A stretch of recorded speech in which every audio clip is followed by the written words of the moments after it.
चिराग पासवान और जीतन राम मांझी की पार्टी को भाजपा अब खत्म करने की मूड में है, क्योंकि इनकी पार्टी क्षेत्रीय पार्टी है और परिवारवादी पार्टियों की श्रेणी में, चाहे वो चिराग की पार्टी हो या फिर जीतन राम मांझी की हम हो, वो आती है।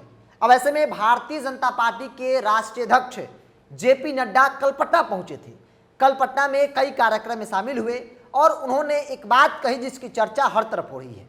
हालांकि जेपी नड्डा कोई पहली बार नहीं क्षेत्रीय दलों को लेकर इस तरीके की टिक्का टिप्पणी किए हों।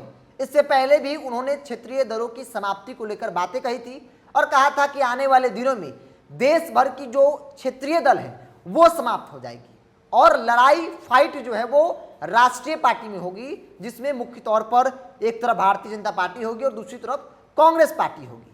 जिसके बाद तमाम जो क्षेत्रीय दल थे वो इस बयान का विरोध करने लगे और उस वक्त जनता दल यू जो है वो एनडीए में थी और बिहार के मुख्यमंत्री नीतीश कुमार थे और तब जेडीयू एनडीए में रहते हुए इसका खुला विरोध किया था और कहा था कि इस तरीके से क्षेत्रीय दलों को लेकर टिप्पणी करना कहीं से भी सही नहीं है। आज की तारीख में विपक्षी पार्टियां गोलबंद हो गई है और उस गोलबंदी में राष्ट्रीय पार्टी की संख्या कम और क्षेत्रीय पार्टियों की संख्या सबसे अधिक है।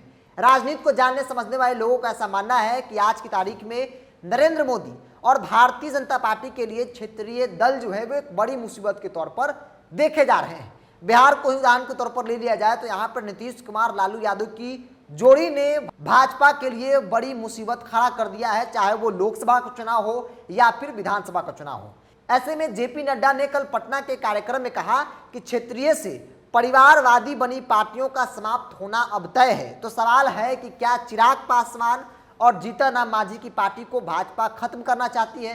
क्योंकि जब परिवारवाद की बात आती है तो उसमें राष्ट्रीय जनता दल का भी नाम आता है, उसमें चिराग पासवान का भी नाम आता है, उसमें जीतन राम मांझी का भी नाम आता है। एक तरफ जब भी आरजेडी सत्ता में आती है तो तेजस्वी यादव होते हैं, लालू परिवार के कई सदस्य होते हैं, लालू यादव होते हैं। चूंकि पार्टी उनकी है तो परिवार को प्राथमिकता ज्यादा दी जाती है, ऐसा देखा जाता है और विपक्षी पार्टियां इसको लेकर आरोप भी लगाती है। दूसरी तरफ अगर आप चिराग पासवान और जीतन मांझी के संदर्भ में बात करेंगे तो चिराग पासवान की पार्टी भी परिवारवाद की पार्टी की श्रेणी में है। चूंकि रामविलास पासवान के वक्त की अगर बात करेंगे तो रामविलास पासवान, चिराग पासवान, पशुपति कुमार पारस, प्रिंस राज, ये लोग परिवार के सदस्य हैं। रामविलास पासवान के भाई पशुपति कुमार पारस, रामविलास पासवान के भतीजे प्रिंस राज, रामविलास पासवान के एक और भाई जिनका निधन हो गया रामचंद्र पासवान, उसके अलावा चिराग पासवान, प्रिंस राज। इतना ही नहीं, अगर आप संगठन में जाएंगे तो चिराग पासवान के जीजा जी हैं, चिराग पासवान के भगना जी हैं। ऐसे कई परिवार के सदस्य जो हैं जो पार्टी में बड़े पदों पर विराजमान है। बात अगर जीतन राम मांझी कर ली जाए तो जीतन राम मांझी को जब भी टिकट मिलता है तो उनके लिए परिवार प्राथमिकता होती है।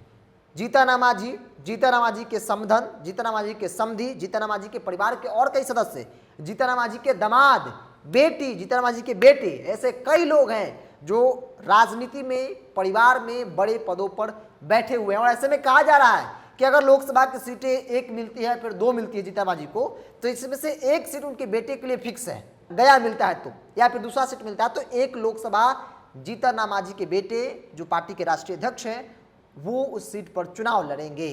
तो न सिर्फ भाजपा आरजेडी को अपना निशाना बना रही है, जेडीयू को क्षेत्रीय दल होने के नाते, चूंकि जेडीयू में तो कोई परिवारवाद है, नीतीश कुमार के बाद कोई उनकी राजनीतिक विरासत तो है नहीं, तो ऐसे में आरजेडी को निशाना बनाया जाता है।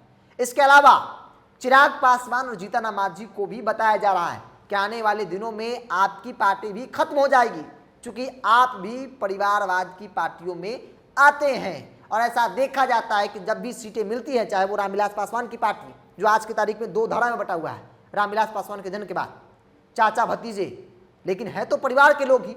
जीतन राम मांझी के साथ भी वही सिचुएशन है। जीतन राम मांझी के पार्टी में ऊपर से लेकर नीचे तक परिवार का सदस्य भरा हुआ है। हाँ, अलग बात है कि कुछ लोगों को उसमें जगह मिला है, लेकिन परिवार फर्स्ट इन पार्टियों के लिए शुरू से रहा है और आज की तारीख में भी यह देखने को मिलता है। तो भाजपा ने एक तीर से दो निशान, एक तीर से दो निशान, एक निशान आरजेडी तो दूसरा निशान उनके सहयोगी दल चिराग और मांझी भी हैं। ऐसे में कहा जा रहा है कि अगर ऐसा होता है तो फिर झटका सिर्फ आरजेडी के लिए नहीं है। अगर भाजपा को रणनीति के तहत खत्म करने की कोशिश करेगी, जिसको तानाशाही रणनीति बताई जा रही है, कहा जा रहा है आरजेडी और जेडीयू की तरफ से कि ये भाजपा है, जब जब डरती है तब तब कुछ करती है। तो ये लोग तानाशाही रवैया, इनकी रणनीति ही तानाशाह वाली रही है। तो ऐसे में ये लोग जब देख रहे हैं कि क्षेत्रीय पार्टियां इनके लिए मुसीबत बन रहे हैं, तो फिर परिवार के जरिए, ईडी के जरिए, सीबीआई के जरिए ये लोग हमला कर रहे हैं। लेकिन सवाल जीतन राम मांझी और चिराग पासवान से भी पूछा जा रहा है कि कहीं आपके पार्टी के खिलाफ भी तो साजिश नहीं हो रही है, क्योंकि अब परिवार की बात आई है, परिवारवादी पार्टी की बात आई है, तो उसमें आपका भी नाम है। बहरहाल इस वीडियो में इतना ही।